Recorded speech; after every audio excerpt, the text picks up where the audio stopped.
Recently, we've been getting a ton of new trailers for different DC video games as well as movies.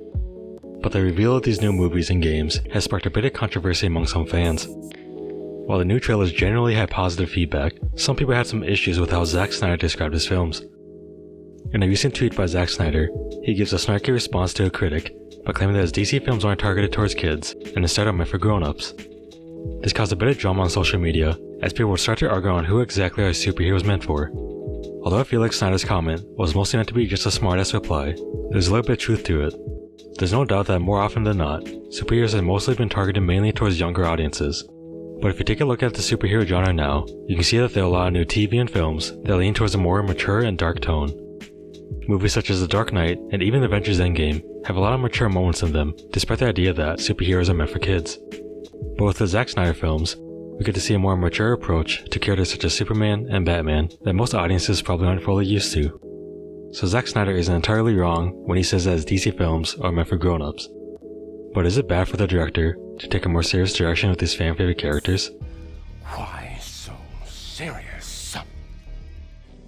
To answer this question, I want to take a look at the history of Batman because this character has probably had the most drastic change of style and tone over the years. Depending on what you watched growing up, you probably have a completely different idea of what this character means to you.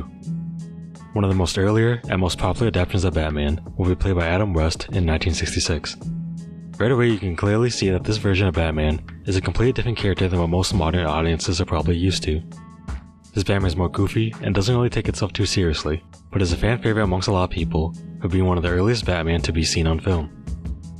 As they move on to 1989, director Tim Burton would reinvent the character as he would create a film that is more in line with the Batman people recognize today.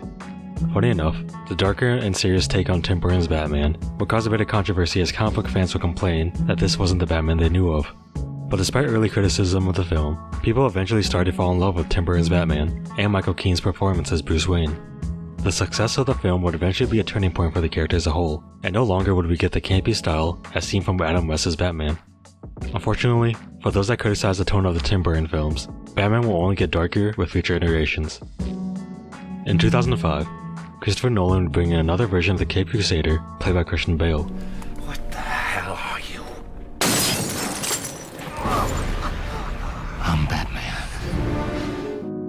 Similar to the Tim Burton films, Christopher Nolan would not only change the way people viewed Batman, but would also set a new standard for the superhero film genre as a whole.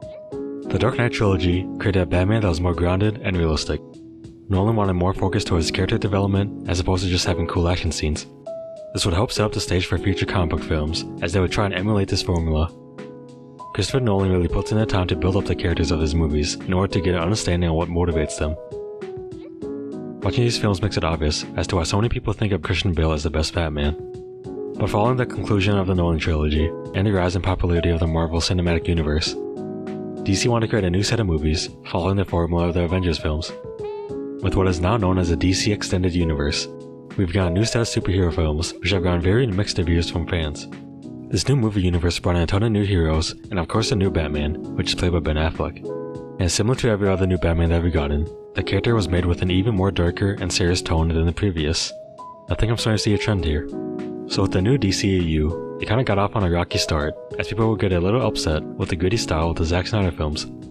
This caused the DCEU to quickly change the tone of the later movies, but this resulted in more backlash as it just made the films feel super inconsistent.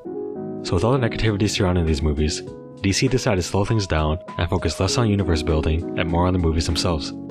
While we got great movies such as Wonder Woman and The Joker, unfortunately Ben Affleck's solo Batman film was cancelled around this time. Personally, I thought Ben Affleck's performance in Batman v Superman was the best thing about the movie, and I would have loved to see more of the character in other films. It's a real shame that we never got a solo movie with Ben Affleck, because I think it would have really helped develop the character and allow audiences to see how great of a Batman he could have been. But if you look on the bright side of things, the loss of the Affleck solo film does bring in another new Batman, which is played by Robert Pattinson. Now you might know Robert Pattinson from films such as The Lighthouse, Tenet, and most obviously Harry Potter, but I think the new Batman movie will really show how great of an actor Pattinson really is.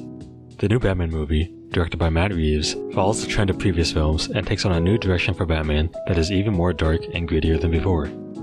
Reports from the movie claim that this Batman will focus more on the detective side of the character, which we honestly don't see too much of from the movies or even the video games. The new trailer definitely has me hyped, and I can't wait to see a new solo Batman film after so many years. So after taking a look at the history of Batman in film, I think I have a better understanding on the original topic of this video. While you may dislike the DCEU films for being too dark, the drastic change in tone from previous movies is nothing we haven't seen before. With the Dark Knight trilogy, it takes the character of Batman and makes him even more realistic and darker than ever before, yet these movies are more often than not called the greatest comic book movies of all time. While it might be a bit weird for Zack Snyder to claim that his DC films are meant for grown-ups, in the end, all the superheroes that we know and love are built on the stories created by many different people who have distinctly unique visions for these characters. With Batman, for example, we've seen him go from goofy action hero wearing underwear to the scary Dark Knight that puts fear into criminals. It's hard to imagine that they're both the same character, but both versions can be seen as great interpretations. I personally don't have an issue with Zack Snyder or his films, because to me, they're just another creative direction from someone who loves the characters.